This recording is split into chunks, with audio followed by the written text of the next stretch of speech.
परिचय। क्या तुम जानती हो, मेरे पिता मधुमेह से पीड़ित हैं।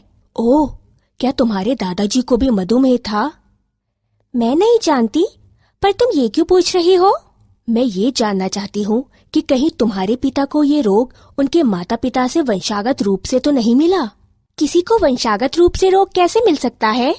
माता पिता से उनके बच्चों में आनुवंशिक तत्व के स्थानांतरित होने से वंशागत रोग हो सकते हैं। आओ, मैं तुम्हें विस्तार से बताऊं। उद्देश्य।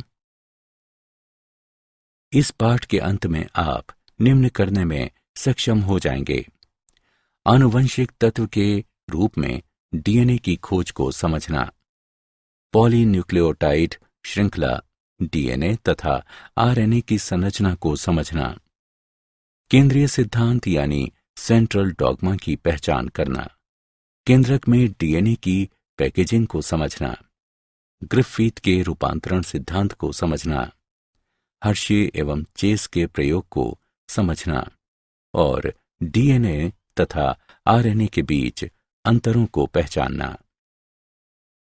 डीएनए की आनुवंशिक तत्व के रूप में पहचान। सन 1869 में फ्रेडरिक मिशर ने केंद्रक में डीएनए की एक अम्लीय पदार्थ के रूप में पहचान की तथा इसे केंद्रकिन यानी न्यूक्लिन का नाम दिया। मॉरिस विल्किंस एवं रोसोलिंड फ्रैंकलिन ने एक्सरे द्वारा डीएनए की क्रिस्टलोग्राफिक छवि प्रस्तुत की। एरविन चारगाफ ने बताया कि द्विरज्जुक डीएनए में एडेनिन व थाइमीन तथा ग्वानिन व साइटोसिन के बीच अनुपात स्थिर व 1 के बराबर होता है। इन तर्कों का उपयोग कर सन 1953 में जेम्स वॉटसन और फ्रांसिस क्रिक ने डीएनए की द्विकुंडलित संरचना निर्धारित की। पॉलीपेप्टाइड श्रृंखला। नाइट्रोजनी क्षार। नाइट्रोजनस क्षार के 2 प्रकार होते हैं: एक प्यूरिन एडेनिन तथा ग्वानिन, 2 पिरिमिडिन आरएनए में साइटोसिन तथा यूरासिल या डीएनए में थाइमीन। पॉलीपेप्टाइड श्रृंखला। एक पॉलीपेप्टाइड श्रृंखला में राइबोज शर्करा के एक मुक्त सिरे पर फॉस्फेट मोइटी होता है। इसे पॉलीन्यूक्लियोटाइड श्रृंखला का 5' सिरा कहते हैं। राइबोज शर्करा के दूसरे स्वतंत्र सिरे पर हाइड्रोक्सिल समूह होता है। इसे पॉलीन्यूक्लियोटाइड श्रृंखला का 3' सिरा कहते हैं।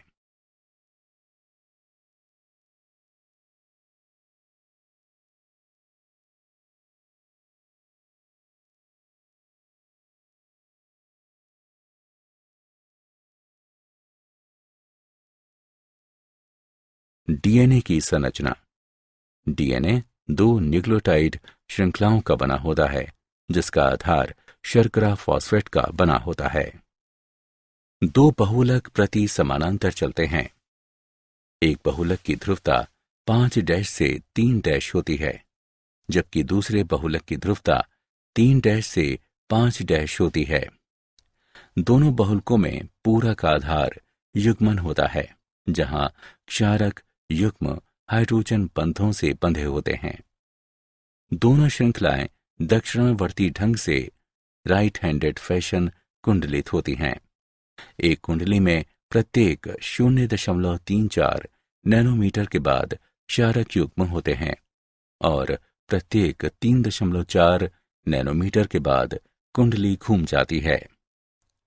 प्रत्येक घुमाव में लगभग 10 क्षारक युग्म होते हैं। दुई कुंडली में एक क्षारक युग्म दूसरे क्षारक युग्म पर स्थित होता है। मूल सिद्धांत। Central dogma. मूल सिद्धांत का अर्थ निम्नलिखित ढंग से आनुवंशिक संकेत का प्रवाह है: डीएनए, आरएनए, प्रोटीन। और इस सिद्धांत का प्रतिपादन फ्रांसिस क्रिक ने किया।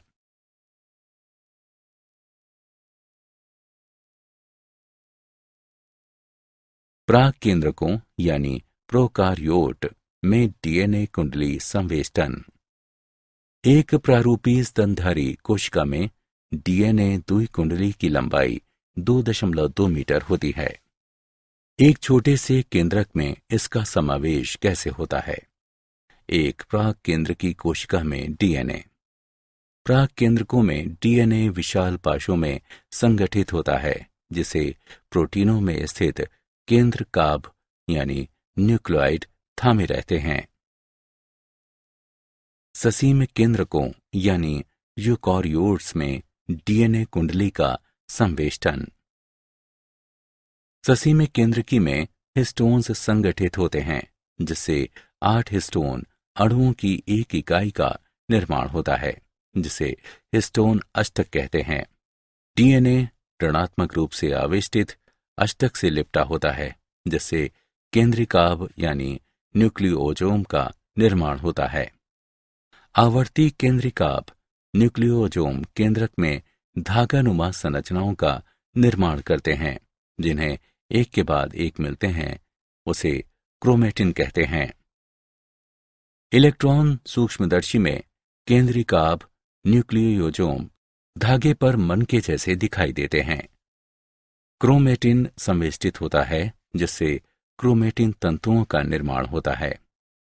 मध्यावस्था में क्रोमेटिन तंतु संघनित होते हैं, जिससे गुणसूत्रों का निर्माण होता है। इस संघनन के लिए हिस्टोन मुक्त गुणसूत्रीय प्रोटीनों की आवश्यकता होती है। ग्रिफिथ का रूपांतरण सिद्धांत। डीएनए की आनुवंशिक भूमिका की खोज 1928 में फ्रेडरिक ग्रिफिथ के शोध से आरंभ हुई। फ्रेडरिक ग्रिफिथ ने स्ट्रेप्टोकोकस न्यूमोनियाई के 2 प्रभेदों, रोगजनक और गैर रोगजनक पर कार्य किया। ग्रिफिथ ने जब रोगजनक एस प्रभेद के ऊष्मा से मृत अवशेषों को गैर रोगजनक आर प्रभेद की जीवित कोशिकाओं से मिलाया, तो देखा कि इनमें से कुछ कोशिकाएं रोगजनक हो गईं। ग्रिफिथ ने इस चमत्कार को रूपांतरण का नाम दिया। रूपांतरण सिद्धांत के जैव रासायनिक लक्षण वर्णन। कॉलिन मैक्लिओड व मैकलीन मैककार्टी ने ग्रिफिथ के रूपांतरण सिद्धांत के जैव रासायनिक स्वरूप निर्धारण पर शोध किया। नीचे दिए शोध के अनुसार आप देख सकते हैं कि डीएनए आनुवंशिक पदार्थ है।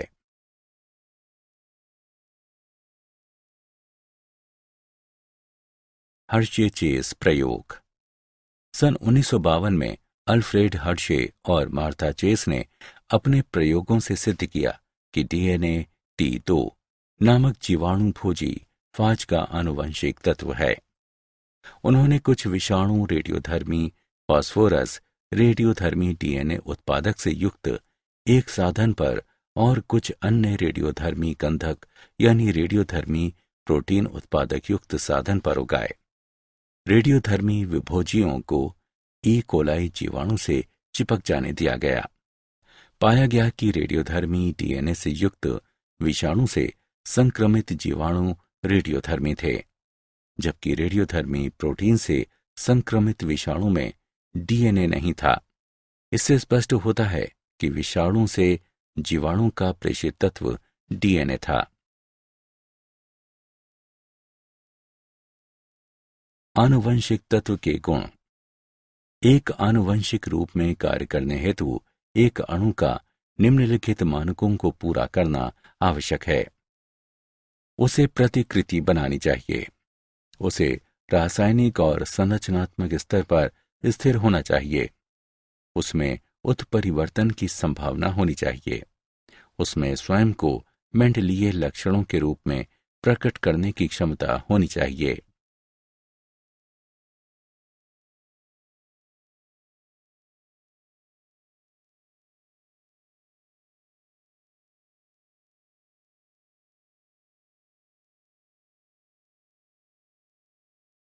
आरएनए। आरएनए पहला आनुवंशिक पदार्थ था। जीवन की आवश्यक प्रक्रियाओं एवं प्रोटीन संश्लेषण तंत्र का विकास आरएनए से हुआ। आरएनए आनुवंशिक तत्व के साथ साथ एक उत्प्रेरक के रूप में कार्य कर सकता है। एक उत्प्रेरक के रूप में आरएनए प्रतिक्रियाशील और अस्थायी था। इस तरह आरएनए के रासायनिक रूपांतरण से एक स्थायी आनुवंशिक तत्व के रूप में डीएनए का विकास हुआ।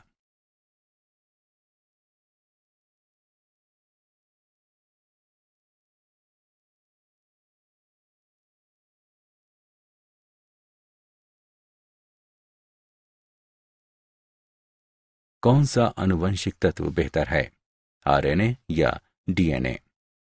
आरएनए और डीएनए के कुछ लक्षण हैं। इस तरह आरएनए आनुवंशिक संदेश के संचरण के लिए बेहतर है, किंतु अपेक्षाकृत अधिक स्थिर होने के कारण डीएनए आनुवंशिक संदेश के भंडारण हेतु बेहतर है। क्या आप जानते हैं, पूर्व निर्मित डीएनए, डीएनए बहुलक तथा चारों डीऑक्सी न्यूक्लियोटाइडों की थोड़ी सी मात्रा से डीएनए का संश्लेषण किया जा सकता है। इससे डीएनए बहुलक के शुद्धिकरण के साथ साथ जैविक रूप से सक्रिय डीएनए उत्पादन में सहायता मिलती है।